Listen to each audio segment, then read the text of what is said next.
ধর্ষণ শুধু একটি শব্দ নয়, এটি একটি নারীর, একটি শিশুর, একটি ব্যক্তির জীবনের সবচেয়ে অন্ধকার অধ্যায়।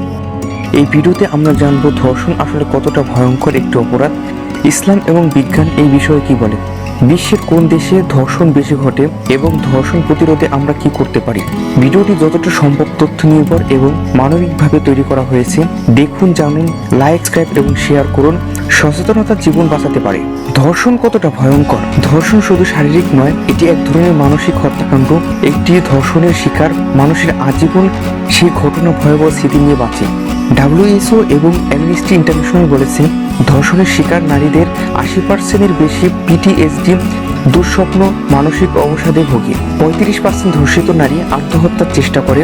শিশু ধর্ষণের ঘটনা আরও ভয়ানক, কারণ তারা বুঝতেই পারে না কি ঘটলো তাদের সঙ্গে।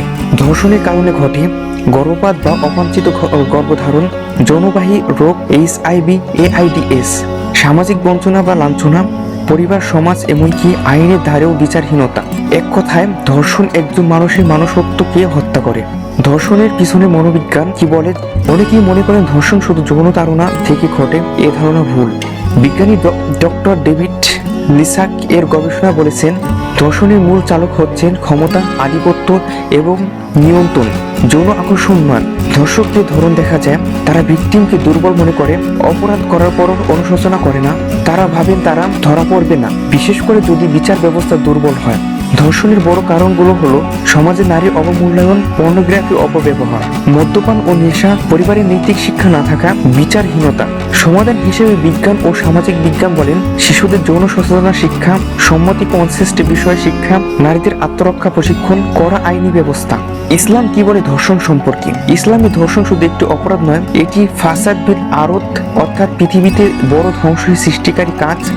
ব্যভিচারিণী নারী ও ব্যভিচারী পুরুষ, তাদের প্রত্যেককে 100 বেত্রাঘাত করো। ব্যভিচারীর শাস্তি, তবে ধর্ষণ তার চেয়েও ভয়ঙ্কর, কারণ এতে সম্মতি থাকে না। যারা পৃথিবীতে বিশৃঙ্খলা সৃষ্টি করে তাদের শাস্তি মৃত্যুদণ্ড, ষোলবৃত্তিকরণ বা বিপরীত দিক থেকে হাত পা কেটে ফেলা। ধর্ষণের জন্য ইসলামের শাস্তি মৃত্যুদণ্ড, শিলবিদ্ধ করা, দেশ থেকে বের করে দেওয়া, জনসম্মুখে কঠোর শাস্তি। হাদিস আবু দাউদ, তিরমিজি অনুযায়ী, যদি কেউ কাউকে জোর করে ধর্ষণ করে তবে তার জন্য মৃত্যুদণ্ড। রাসূল সাল্লাল্লাহু আলাইহি ওয়াসাল্লাম বলেছেন, নারীরা হলেন রত্ন, তাদের সম্মান রক্ষা করা পুরুষদের দায়িত্ব। ইসলামে নারীকে সম্মান করতে বলা হয়েছে মা, বোন, স্ত্রী ও কন্যাকে হিসেবে। এই নারীর উপর আঘাত মানে গোটা মানবতাকে আঘাত করা। কোন দেশে সবচেয়ে বেশি ধর্ষণ হয়? বিভিন্ন আন্তর্জাতিক রিপোর্ট অনুযায়ী ধর্ষণের শীর্ষ দেশসমূহ, গণপ্রজাতন্ত্রী সংস্থা ও NGO রিপোর্ট অনুযায়ী, দক্ষিণ আফ্রিকা প্রতি বছর ধর্ষণের ঘটনা প্রায় 40,000-এরও বেশি। আমেরিকা প্রতি বছর ধর্ষণের ঘটনা প্রায় 29,000-এরও বেশি। ভারতে প্রতি বছর ধর্ষণের ঘটনা প্রায় 35,000-এরও বেশি, কিন্তু আসল সংখ্যা আরও বেশি। সুইডেন প্রতি বছর ধর্ষণের ঘটনা প্রায় 7,000-এরও বেশি। বাংলাদেশে প্রতি বছর ধর্ষণের ঘটনা প্রায় 1500-এর বেশি। রিপোর্টকৃত প্রকৃত সংখ্যা বেশি। বাংলাদেশ ও ভারতের মতো দেশে বহু ধর্ষণই পুলিশের রিপোর্ট হয় না, কারণ লজ্জা, পরিবার চাপ দেয়, আইনি ঝামেলা, বিচারহীনতা। রিপোর্ট না করলে অপরাধীরা আরও বেপরোয়া হয়ে ওঠে। ধর্ষণের বিরুদ্ধে লড়তে হলে সবার আগে প্রয়োজনীয় খোলামেলা আলোচনা।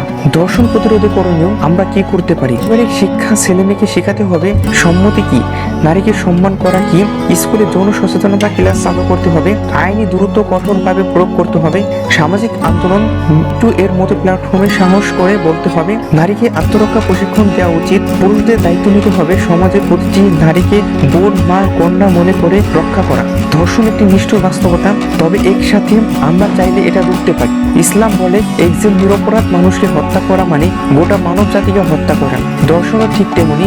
আমরা সবাই মিলে সচেতনতাকে ছড়িয়ে সমাজকে নিরপরাধ করে তুলতে পারি।